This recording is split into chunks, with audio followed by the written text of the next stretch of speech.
Langit Gaza kembali bergetar oleh dentuman bom. Asap pekat menutupi matahari, debu beterbangan menelan cahaya, dan jeritan anak-anak bercampur dengan siren ambulans. Kota-kota yang dulu padat kini hanyalah lautan reruntuhan. Dunia menatap dengan mata terbelalak, sementara satu kebenaran pahit semakin jelas. Palestina berada di ambang kepunahan, namun ini bukan sekadar peperangan. Ini bukan hanya perebutan tanah, kedaulatan, atau politik internasional. Apa yang terjadi hari ini adalah penggenapan nubuat ribuan tahun yang telah tertulis dalam kitab suci. Apa yang sedang kita saksikan bukan kebetulan, melainkan rangkaian sejarah yang bergerak sesuai rencana ilahi. Nabi Yoel pernah bernubuat, bangsa-bangsa yang berkumpul melawan umatku akan dihakimi di lembah Yosafat. Yoel 3 ayat 2. Kata-kata ini bukan sekadar catatan kuno, ia adalah hukum surgawi yang tidak bisa dibatalkan. Palestina, yang selama puluhan tahun menjadikan dirinya ujung tombak kebencian terhadap Israel, kini berada dalam arus penghakiman itu. Israel tidak menyerang tanpa alasan. Serangan roket Hamas, strategi menjadikan warga sipil sebagai tameng, hingga propaganda kebohongan yang menipu dunia, membuat Tuhan sendiri menyingkapkan wajahnya. Dunia dipaksa menyaksikan bahwa firman-Nya tidak akan pernah gagal. Di setiap reruntuhan Gaza, ada gema firman yang bergema. Siapakah yang dapat melawan Dia? Ia yang bersemayam di sorga akan tertawa. Tuhan akan mengolok-olok mereka. Mazmur 2 ayat 4. Palestina berusaha membangun narasi dengan air mata dan kamera.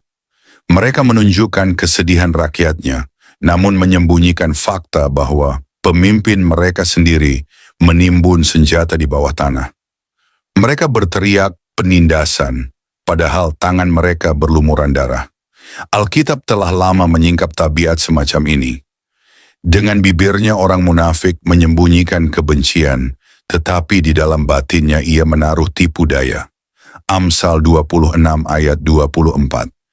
Gaza hari ini adalah gambaran nyata dari ayat itu. Dunia mungkin tertipu, tetapi Tuhan tidak bisa ditipu.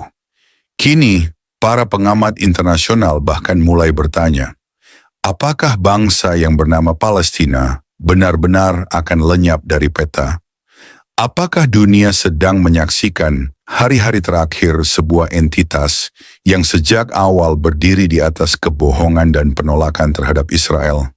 Sejarah seolah berulang. Babel yang dahulu megah kini tinggal reruntuhan. Asyur yang dulu menaklukkan bangsa-bangsa kini hanya nama di buku sejarah. Dan Palestina yang menempatkan dirinya sebagai musuh Israel, kini sedang berjalan ke arah takdir yang sama. Nubuat Zakaria 12 ayat 9 menyatakan, pada waktu itu aku akan berusaha memusnahkan segala bangsa yang datang menyerang Yerusalem. Palestina bukan sekadar musuh politik Israel. Dalam kacamata nubuat, Palestina hanyalah wajah baru dari kebencian purba, roh Amalek yang sejak dulu menolak eksistensi umat pilihan Tuhan. Tuhan sendiri berfirman, Tuhan akan berperang melawan Amalek turun-temurun. Keluaran 17 ayat 16. Dan sejarah telah membuktikan, setiap kali roh Amalek bangkit dalam wajah bangsa baru, ia akan berakhir dengan kebinasaan. Kini roh itu bersemayam dalam Hamas, jihad Islam, dan seluruh struktur kebencian yang menguasai Gaza. Dan seperti Amalek, ia akan dihapuskan. Banyak bangsa hari ini bersuara lantang membela Palestina. Mereka turun ke jalan, mengibarkan bendera, menyuarakan keadilan. Tetapi firman Tuhan sudah menetapkan garis yang tegas. Aku akan memberkati orang yang memberkati engkau, dan mengutuk orang yang mengutuk engkau. Kejadian 12 ayat 3. Bangsa-bangsa yang memilih berdiri di sisi Palestina sedang menempatkan diri mereka di jalur kutuk. Mereka mungkin merasa membela hak asasi manusia, tetapi pada kenyataannya mereka sedang melawan rancangan Tuhan, dan sejarah akan membuktikan bahwa keputusan itu tidak akan pernah membawa berkat. Hari demi hari, laporan militer menunjukkan semakin runtuhnya infrastruktur Hamas. Terowongan-terowongan yang mereka bangun puluhan tahun kini hancur dalam sekejap. Para pemimpin mereka bersembunyi, sementara rakyat mereka terus dijadikan perisai. Pertanyaannya kini bukan lagi apakah Palestina bisa bertahan, melainkan berapa lama lagi mereka akan tetap ada. Firman Tuhan menegaskan, rumah orang fasik akan musnah, tetapi kemah orang benar akan mekar. Amsal 14 ayat 11. Palestina berdiri di atas kebencian, dan kebencian itu sedang menghancurkan dirinya sendiri. Sejarah sedang ditulis di hadapan mata kita. Dunia menyaksikan kebohongan yang dibongkar, musuh Israel runtuh satu persatu, dan kebenaran firman Tuhan ditegakkan. Palestina berada di ambang kepunahan.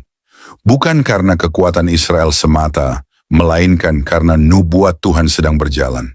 Kita hidup di masa di mana ayat-ayat yang dulu hanya kita baca kini, menjelma menjadi realitas di layar televisi. Dunia boleh berteriak genosida, media boleh memutarbalikkan fakta, tetapi pada akhirnya firman Tuhan tidak pernah gagal.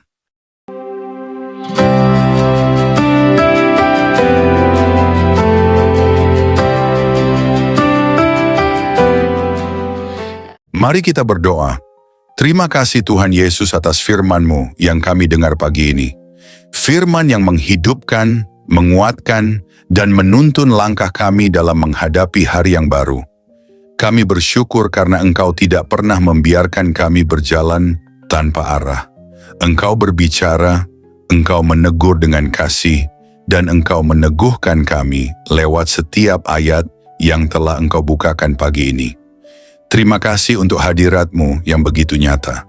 Bahkan dalam kesunyian pagi, kami merasakan bahwa Engkau dekat. Engkau menyentuh hati kami yang mungkin sedang letih, kecewa, atau kehilangan semangat.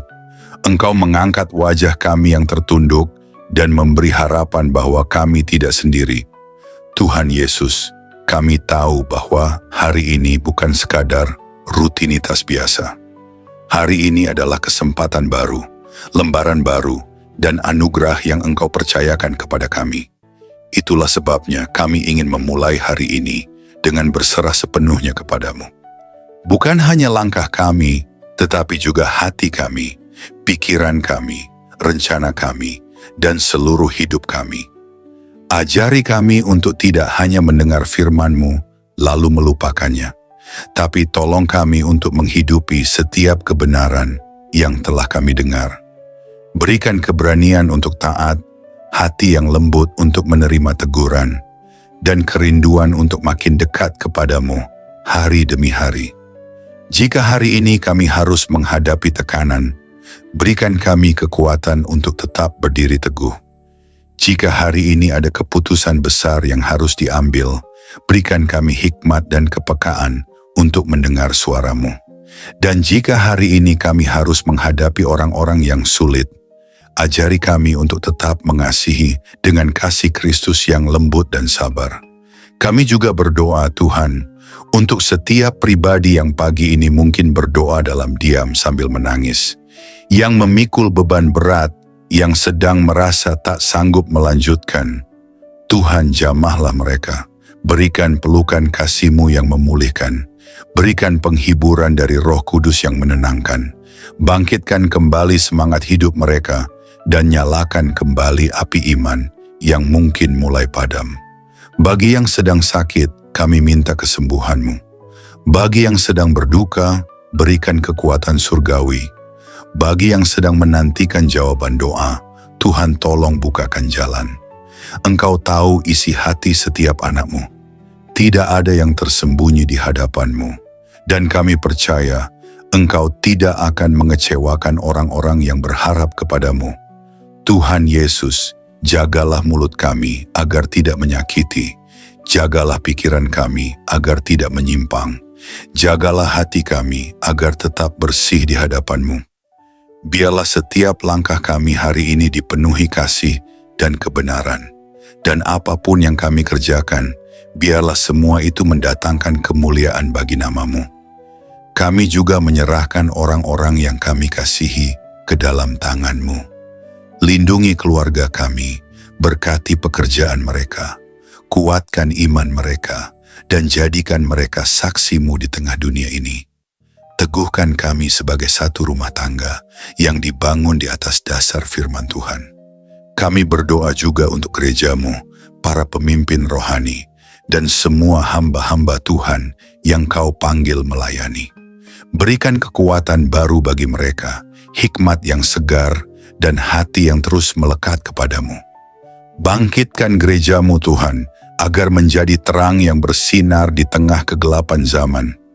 Akhirnya Tuhan, kami ingin berjalan hari ini dengan langkah yang ringan. Bukan karena hari ini akan mudah, tapi karena kami tahu Engkau berjalan di depan kami. Engkau menyertai kami dengan kuasa-Mu.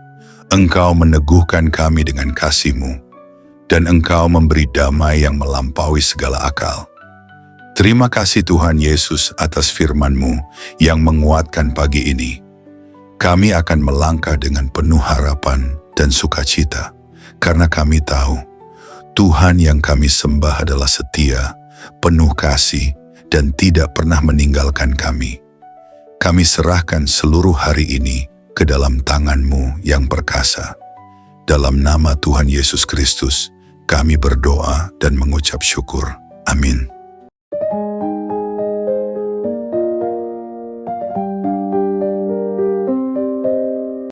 Terima kasih telah meluangkan waktu untuk mendengarkan renungan pagi ini.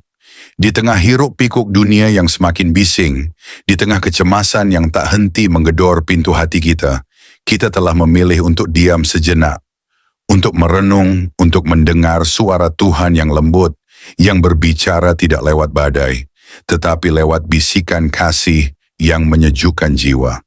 Biarlah setiap firman yang telah kita dengar hari ini menjadi pelita bagi kaki kita dan terang bagi jalan kita.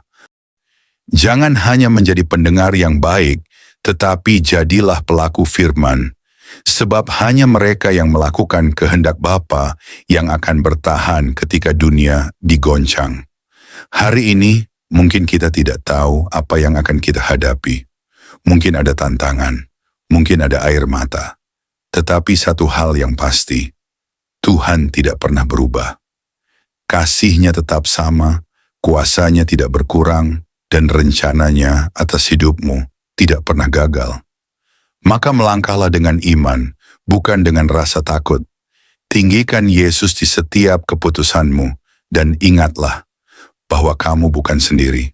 Surga memperhatikanmu, malaikat berjalan di sekelilingmu, dan Roh Kudus diam di dalam hatimu, memberi penghiburan, penguatan, dan arahan setiap waktu. Sampai kita bertemu kembali dalam renungan yang akan datang, tetaplah haus akan kebenaran, tetaplah rendah hati di hadapan Tuhan, dan tetaplah menjadi terang di tengah dunia yang gelap. Selamat pagi. Selamat menjalani hari bersama Yesus. Tuhan Yesus memberkati.